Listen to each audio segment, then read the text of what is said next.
We got our own clique, strong people, finally getting into our own, Give me respect.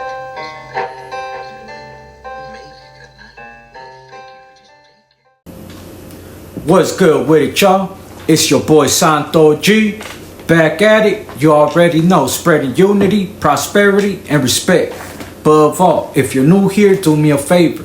Hit that subscribe button, tap that notification bell. It don't cost you nothing and it will help out this channel. So today, I wanted to just tell you guys a story, and I wanted to talk about a certain topic that maybe you guys are wondering about. I did a live on it the other day, and it actually ended up doing pretty good numbers. So I was like, you know what, I'm gonna do a video just touching on that subject and on this story right here. So the subject at hand is, if somebody, right, is, say, no good in their neighborhood, right, are they still GP in prison? And that honestly, as long as a person doesn't have any bad charges, I'm talking about they don't have any kind of bad charges, or they haven't hit the system and checked in, then they gonna be GP, and whatever problems you guys have in the neighborhood, they stay in the neighborhood. Once you hit that prison yard, once you hit that county jail, it stays there. And let me tell you guys a story why I mean this, and pretty much a situation that pertains to that. So when I was out of state in Oklahoma, we were pretty deep out there. There was like 4 or 5 homies out there. So as we were there, a certain individual ended up getting there that we all knew. You know what I'm saying? It was all pretty much an ex-homie. You know what I'm saying? I'm not gonna say no names or anything like that, but I'm gonna just tell you guys a story. And this is all real facts, and certain people can attest to this. So pretty much, like I said, we were like 4 or 5 deep there. Then all of a sudden, another homie lands there. Boom. And it ended up being somebody that, like I said, he didn't have no bad charges or anything like that. You know what I'm saying? He was good. Like, as far as his name, if you run his name like they do in there, he's good. But in the hood, he ended up disappearing because he had to take care of something. He had to go on a mission. He didn't do it. He just ended up disappearing. Nobody ended up hearing from him. So they were just, hey, you know what? He ain't welcome around here. One of those. Right? Fast forward, it was even out of sight, out of mind. I had already forgot about this individual. I never even interacted with this individual. It was just a known fact. So we were like, okay. And boom, he ends up getting there. They end up telling us, hey, your homie so-and-so's here. Your homie so-and-so's here. Your homie so-and-so's here. I'm like, what? Right? He ends up, honestly, writing to me like, hey, woo, woo, woo. I want to let you know I'm here. Woo, woo, wow, woo, woo. Boom. Sent his 128G, all that. Like, check it out. Woo, woo. All right, cool. Boom. It was like that. I end up calling. You know, like always, you know what I mean? You call the streets like, hey, woo, woo, woo. Hey, homeboy just ended up pulling up here. Like, what's up? Hey, you already know what's up with him. It's still the same. That's what they telling me on the streets. So I'm like, damn, like, so what's up? Like, what you want me to do? They're like, hey, well, if you can, like, if you could touch him up, or, you know, however, I don't know. You know what I mean? The homie I was talking to was like, even at, well, I don't know, it's up to you. You know what I mean? So, like I said, we were pretty deep there. My celly was yard crew. So I end up acting like I'm yard crew. I end up sagging out with my celly. I end up slipping out with my celly. Start going to the yards that I need to go to that the homies are on. Because at that point in time, after the big riot that happened in Oklahoma, if you guys haven't seen that video, it's called Mistaken Identity.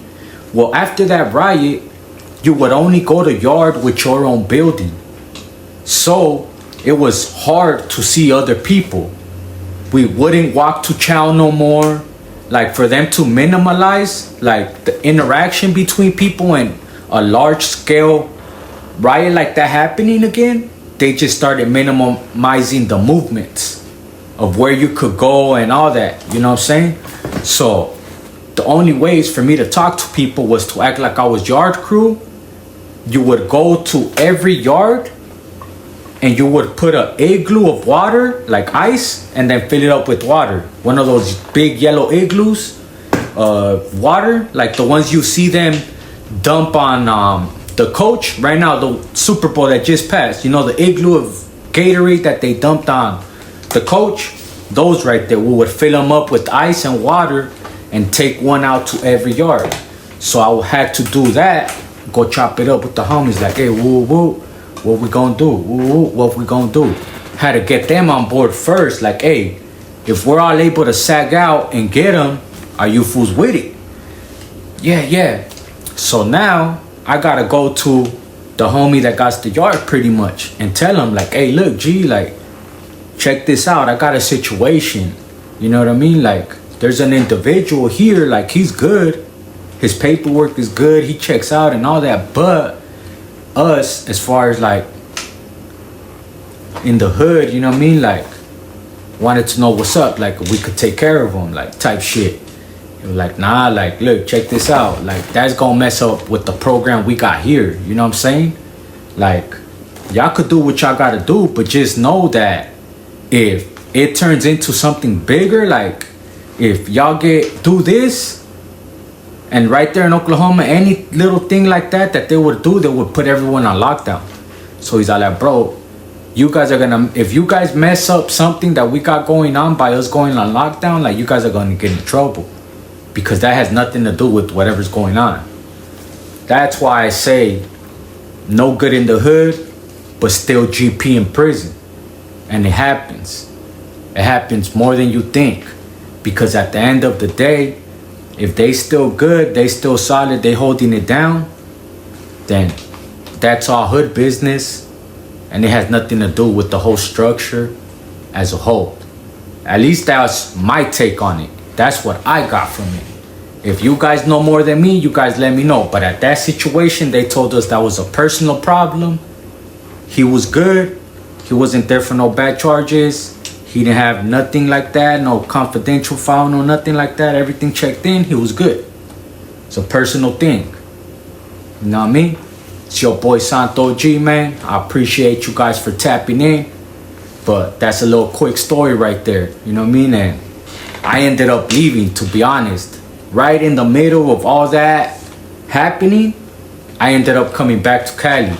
And I'm pretty sure the homies were probably like, fucking high power ass fool left. Like, whew, we're glad that fool left. Like, fuck, we don't want to do that. You know what I'm saying?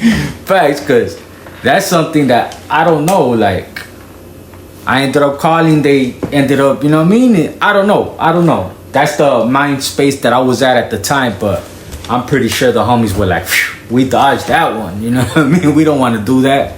But yeah, man, it's your boy Santo G. I ended up coming back to California.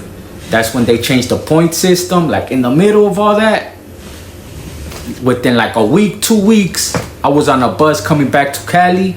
And I'll touch on that in the next ones. It's your boy Santo G, real, raw, and uncut. Let's get it.